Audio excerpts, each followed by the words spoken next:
تجھ سے اور جنت سے کیا مطلب، وہابی دور ہو دور ہو دور ہو، ہم رسول اللہ کے، جنت رسول اللہ کی۔ حضرات آپ سن رہے ہیں Rizvi network international Islamic website. یہاں صرف مسلک اعلی حضرت اور حضور تاج الشریعہ کو ماننے والے علماء کرام و شعراء اسلام کی نعت پاک اور عقائد کو سنوارنے والی تقاریر اپلوڈ کی جاتی ہے۔ خیال رہے کہ یہاں پر کسی بھی جاندار کی تصویر اور ویڈیو اپلوڈ نہیں کی جاتی۔ آپ حضرات اپنے یہاں کے کانفرنس جلسے کی ریکارڈنگ یہاں اپلوڈ کروا سکتے ہیں۔ اپلوڈ کروانے کے لیے ان سے رابطہ کریں۔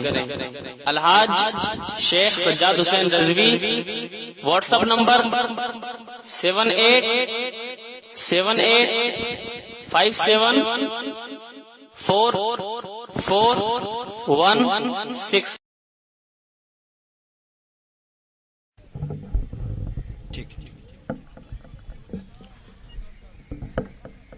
احباب اہل سنت، السلام علیکم ورحمۃ اللہ وبرکاتہ۔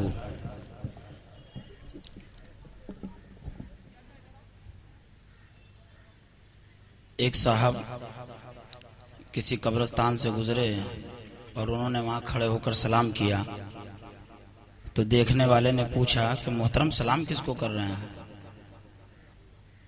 تو وہی منظر میرے ذہن میں گھوم رہا ہے، السلام علیکم۔ ماشاءاللہ، چلیے ٹھیک ہے، فرق ہے دونوں میں۔ حدیث پاک ہے، میرے آقا صلی اللہ علیہ وسلم نے ارشاد فرمایا کہ جب قبرستان سے گزرا کرو تو سلام کیا کرو۔ اس کا مطلب یہ ہوتا ہے کہ جو قبر کے اندر ہیں وہ بھی زندہ ہیں۔ تو جب قبر والوں کی زندگی کی گارنٹی مصطفیٰ جان رحمت دے رہے ہیں، تو کیا میدان میں بیٹھے ہوئے قبر والوں سے گئے گزرے ہیں؟ نہیں۔ السلام علیکم، ماشاءاللہ، سبحان اللہ۔ انشاءاللہ بس گھڑی کی سوئی تیزی کے ساتھ چلتی رہے گی، اور جب وقت قریب آئے گا تو آپ کے ماتھے کی نگاہیں اس چہرے کا دیدار کریں گی جسے دنیا وارث علوم اعلی حضرت جانشین حضور مفتی اعظم عالم سرکار حضور تاج الشریعہ ان کے چہرے کا دیدار کرے گی۔ بہرکیف ایک ضروری اعلان یہ کہ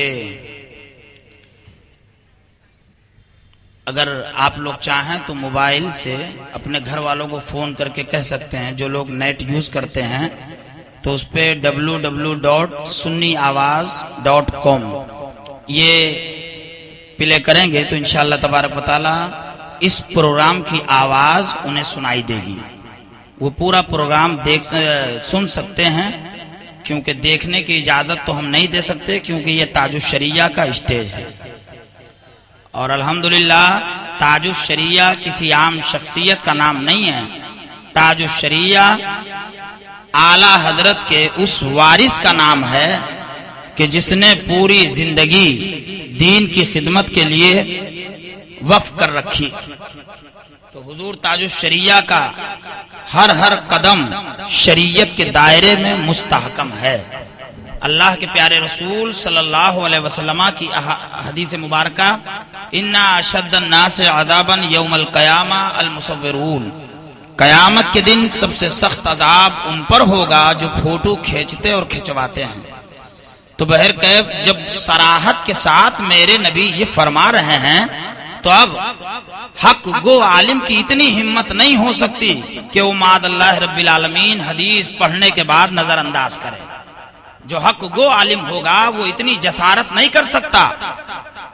اور اب آپ کو اللہ نے عقل دی ہے، سمجھ دی ہے، آپ دیکھیے، سمجھیے، جائزہ لیجئے کہ وہ لوگ کون ہیں جو اتنی جسارت کرنے کے بعد معاذ اللہ نبی کونین کی حدیث کو پسے پشت ڈال رہے ہیں. آپ کو اللہ نے دماغ دیا ہے، سوچئے. اور سب سے پہلے تو میں ایک بات کا اعلان کرنا چاہوں گا کہ میاں ہم رضوی قانون کا النگھن نہیں کرتے ہیں. ہم لوگ الحمدللہ اعلی حضرت کے ماننے والے، بالکل جہاں شریعت کو فالو کرتے ہیں اور پوری زندگی اسی پر رہنا ہے انشاءاللہ تعالی. اسی کے ساتھ ساتھ ہم قانون میں بھی مداخلت نہیں کرتے ہیں، بلکہ ہم آئین کا احترام کرتے ہیں، آئین کو سمان دیتے ہیں. اور میاں بس لیکن خبردار، جب ہم اتنی ذمہ داری کے ساتھ یہ بول رہے ہیں کہ ہم قانون اور آئین کا پاس اور لحاظ رکھتے ہیں، تو ہر جملے پہ آپ کی نظر ہونی چاہیے کہ ہم نے کون سا جملہ کہا ہے اور نہیں کہا. بہرکیف لیکن جو بھی بات کہیں گے قرآن کے اور حدیث کے دائرے میں کہیں گے. کوئی بات ایسی نہیں ہوگی جو قرآن اور حدیث کے روح سے نہ ہو. تو بہرکیف انشاءاللہ تبارک و تعالی دیکھیے یک یک کر کے لوگ آتے جا رہے ہیں، اور آپ کو انشاءاللہ تبارک و تعالی کچھ دیر کے بعد تاج الشریعہ بھی انشاءاللہ تشریف لائیں گے، ان کا بھی دیدار آپ کو کرنا ہے. اور اس سے پہلے آپ کو نعت پاک سننی ہے، اچھی اچھی آواز والے لوگوں کو دیکھنا ہے، جس میں ہمارے عنبر مشاہدی صاحب، عبد المجید مشاہدی صاحب، جناب تحریم بھائی تحریم حشمت پیلی بھیت شریف سے تشریف لائے ہیں، وہ بھی تشریف فرما ہیں. اور ساتھ ہی ساتھ مولانا فہیم صاحب وہ بھی ماشاءاللہ موجود ہیں، اور فہد رضا ملاڈ وہ بھی موجود ہیں. انشاءاللہ تبارک و تعالی یکے بعد دیگرے سب بارگاہ رسالت مآب میں خراج عقیدت پیش کریں گے. مگر آئیے سب سے پہلے اب باضابطہ طور سے پروگرام کا آغاز کیا جائے. اور ہم لوگوں کا ایک اصولی طریقہ یہ ہے کہ کوئی بھی ہم کام کرتے ہیں تو وہی کرتے ہیں جو ہمیں اپنے بزرگوں سے سبق ملا ہے، جو ہمیں اپنے بزرگوں سے وراثت ملی ہے. تو اس وراثت میں ایک چیز یہ ہے کہ ہم اپنا پروگرام کا آغاز اللہ کے مقدس کلام سے کرتے ہیں. آئیے تلاوت کلام پاک کرنے کے لیے میں مولانا فہیم الدین صاحب سے گزارش کروں گا کہ وہ اپنی بہترین آواز سے قرآن پاک کی مقدس آیتوں کو سنا کر سامعین کے قلوب کو منور و مجلہ فرمائیں.